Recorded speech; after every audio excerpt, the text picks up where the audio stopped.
For this technique, I'm going to start off in a knee drop, in the classic little league posture here. My goal is to strike into the saphenous nerve, and I want to do this with some power. So as always, I need to rock off the top of this femur to drop this potential energy, the height from the ground up to my pelvis, down towards the center of the earth.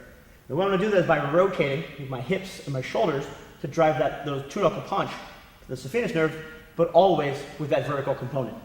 One into the leg here to buckle the leg, drop the man down, ruin the leg for the duration of the fight.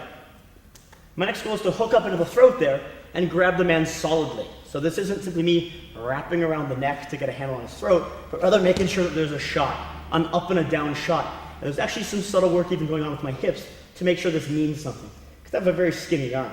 If I'm simply using my arm to get the job done, it's not going to have the sort of strike that I need on a 300-pound man, which we're going to go ahead and use wrong for in the process here. The next thing I need to do is rotate so that my back is to him, so I can throw him in the line that I want. I'm going to rotate this way so the man's going straight over the top. And now I need to have a lot of energy. The way I'm going to do this is I'm actually going to be punching straight down towards the ground, trying to touch my shoulder to the deck. And to make this happen, if I just total with my arms, it'd never work.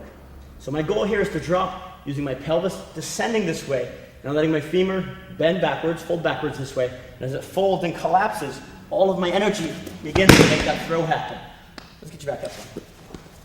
So my goal here in doing this, so we've struck the saphenous nerve, I've hit up and down like this, I've got the man solidly. My goal now is to pop this drop.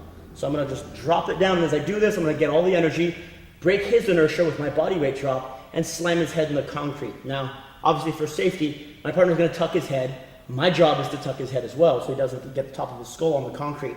And on the street, my job is to drive the coronal suture straight into the concrete, compress the neck, and then have his body weight flop over the top. It's going to be a horrible cervical trauma. So I just want to make sure that we're very clear here. I do not want my partner's skull touching the concrete. If it does that, you're going to have to take your friend to the hospital here. So make sure you're very safe. I'm going to make this body weight drop happen exactly like a punch, with all the snap towards the ground that I can muster. And that's going to throw the man. At this point in time, he's going to have a skull trauma. You're going to be down here like this with his head touching the ground, and that's a classic punch. I'm driving straight down, trying to drive my shoulder towards the ground to make his body flop over the top. And then from there, you can do whatever you want. In the emergency medical services, they say don't move somebody with an injured neck. Our job is to move this guy quite a bit. You can kick him repeatedly as much as you want and head on out the door.